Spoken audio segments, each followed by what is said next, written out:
Welcome back to the first ever Learn and Educate series.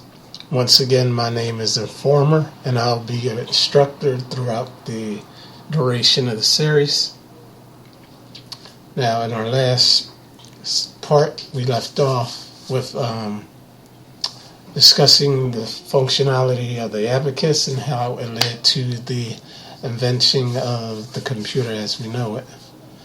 So, once again, strap yourself in, for this is the history of computers, part 2.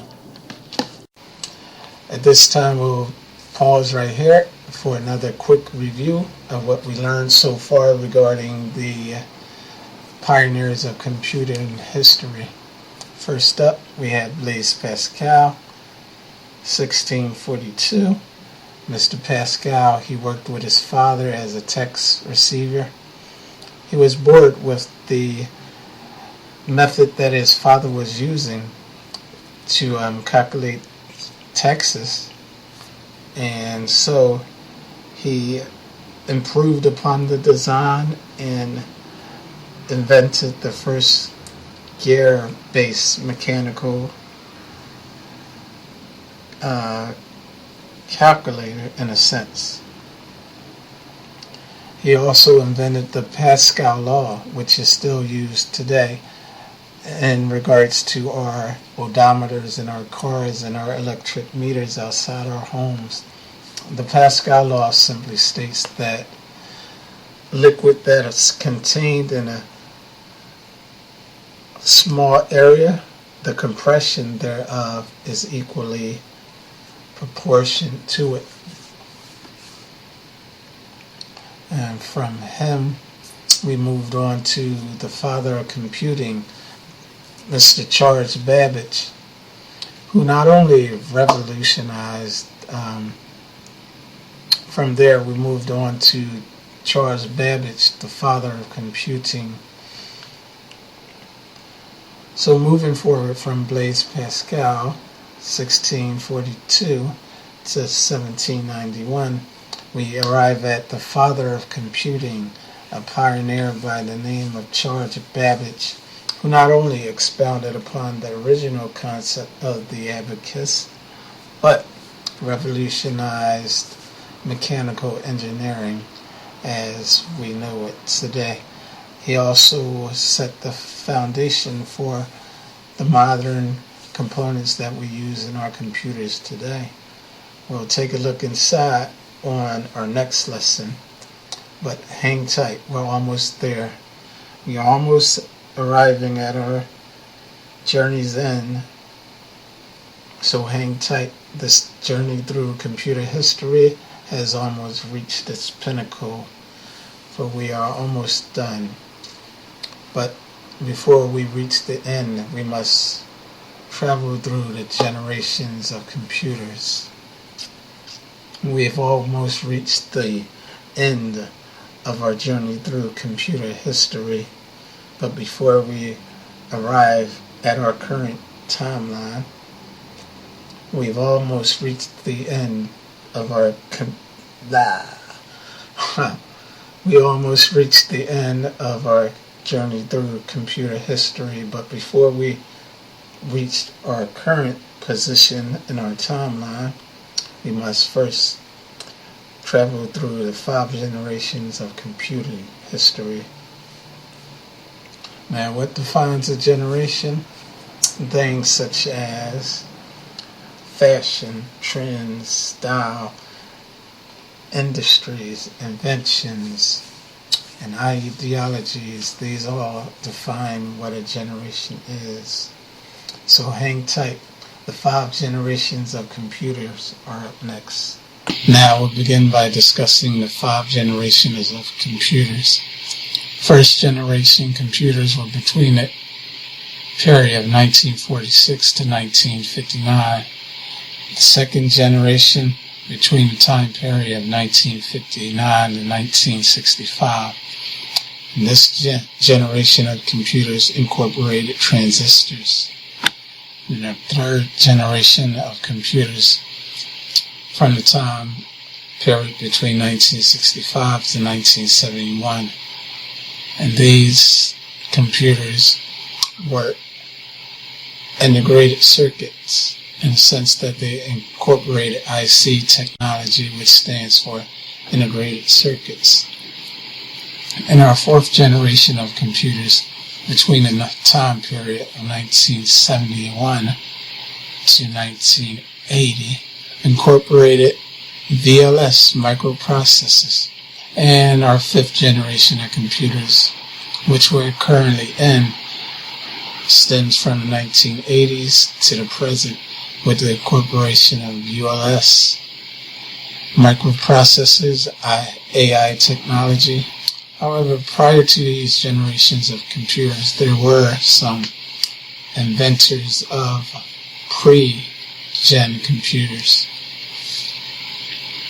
Such pioneers included the invention of the Harvard Mark I, invented by Howard Aikens in 1943. It was the first electromechanical computer. And then we have the Z1, invented in 1936 from a German inventor by the name of Corot Zuse. The Z1 was the first programmable computer. In the way that you were able to program it, you would have to insert punch tape to record the input and the output through the use of punch tapes. And then we have the ABC computer now, but it stands for the Astra-Berry computer. It was the first electronic digital computing device invented by Professor John Astroff and his graduate students Clifford Berry at Iowa State University between 1939 and 1942. Now moving along to first generation computers. As you can see on your screen, that massive machine is known as the ENIAC, and the acronym ENIAC stands for Electronical Numerical Integrator and Computer. It was the first electronic general purpose computer.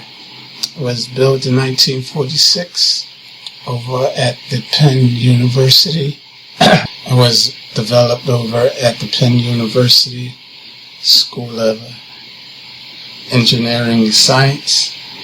It was developed by John Presper and John Much.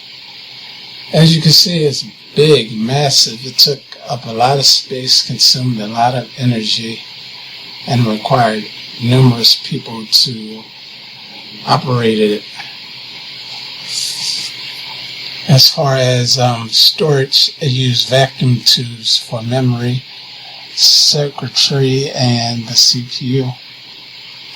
The primary purpose of the ENIAC was developed for the government as a means to tracking not only the weapon trajectory, but also as a weapon tracking system. In a sense, it was a tracking system for weapons. Now we move on to the second generation of computers. And as I said, this particular generation of computers used transistors. A single transistor, as you can see on your screen, was so small that it could replace like 40 vacuum tubes, thereby making the computers more affordable, faster, and they consume less power and were more compact. Computers of this generation use two types of programming languages. The first was assembly, which is sometimes referred to as low-level machine language, and the second was known as Fortran, and that was a higher programming language. Now, the third generation of computers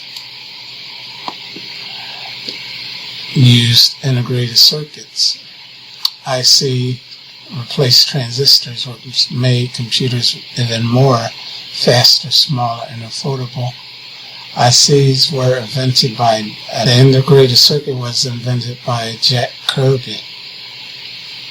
And before we move on to fourth generation computers, the images that you see on your screen are that of third generation computers. To the left we have our Honeywell series, and to our right we have the IBM 360 series. Both of these types of computers were generally built for businesses and corporations. As you can see, the IBM 360, it had no screen to it, no monitor, that is to say, no output device except for a typewriter-like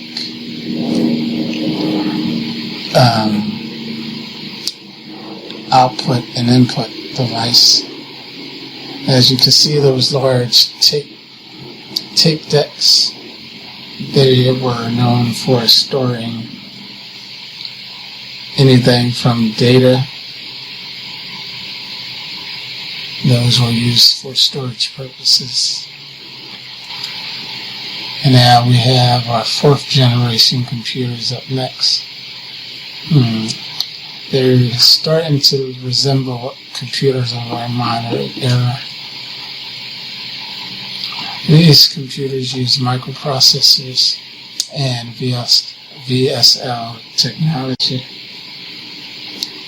VSL stands for Very Large Scale Integrated Circuits. Throughout the development of the computers up into this era, they were fast but not as sufficient and lacking memory, so it was limited to things that prior generations of computers were able to do. But thanks to the VLSI microprocessors, computers once again began to become more faster, more efficient, affordable, and even more smaller, and consume less energy. And it was during the fourth generation of computers that familiar programming languages such as C and C++ were now used to create programs. Woo. And here we are, finally back into our time period with the fifth generation of computers. Time period 1980 to the present. These are the computers that I'm familiar with in a sense that they were commonly used in my elementary schools growing up. The big kind of bulky type, as you can see in front of you, but floppy disks. Yes, we'll get into that next lesson. The acronym ULSI stands for Ultra Large Scale Integration Computers.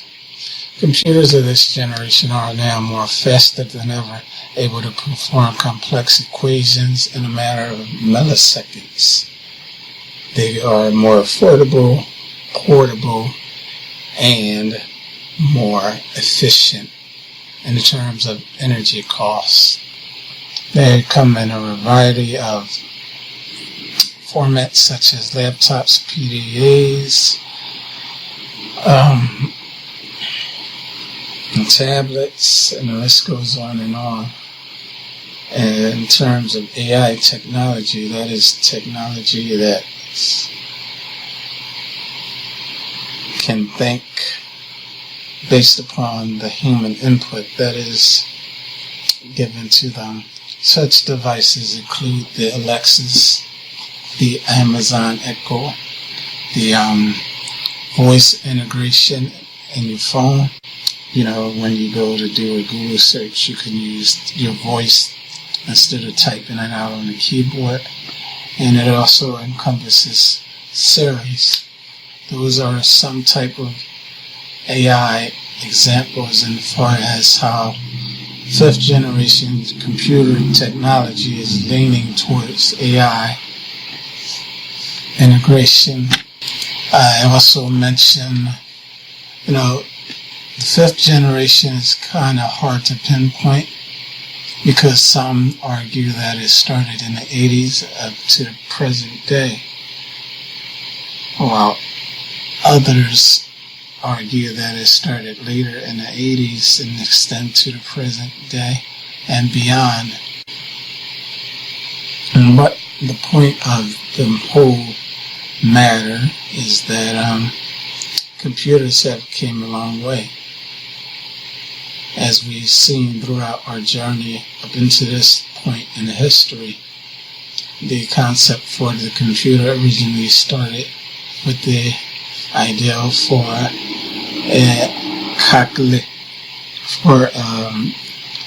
a device that is able to calculate, and that device was known as the abacus. And as time progressed, the concept for the abacus was expounded upon or built upon through various pioneers such as William Althus, Blaise Pascal, Charles Babbage. Now, as they sort of re-envisioned the abacus and made it mechanical,